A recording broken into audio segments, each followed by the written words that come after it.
In a significant escalation of his administration's efforts to acquire Greenland, US President Donald Trump has threatened to impose tariffs on countries that oppose his plan, citing the island's vital role in American national security.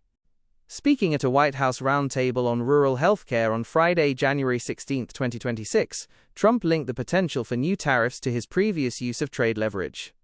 "I may put a tariff on countries if they don't go along with Greenland because we need Greenland for national security," he stated, noting that anything less than US ownership of the territory would be unacceptable.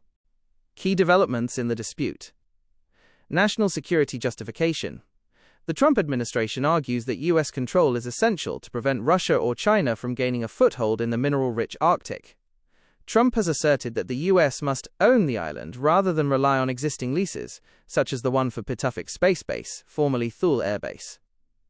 Danish and Greenlandic rejection. The Kingdom of Denmark and the government of Greenland have repeatedly stated that Greenland is not for sale. Following high-level talks in Washington on January 14, Danish Foreign Minister Lars Løkke Rasmussen reported a fundamental disagreement, emphasizing that Denmark will protect its territorial integrity and Greenland's right to self-determination. NATO tensions.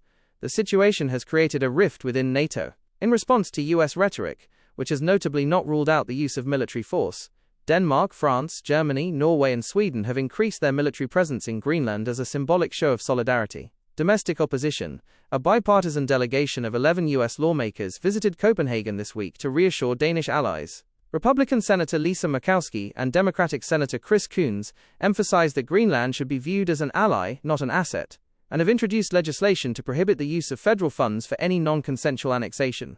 The threat of tariffs marks a new phase in the administration's strategy, expanding the Greenland question from a bilateral territorial dispute into a broader economic ultimatum for international allies and trading partners.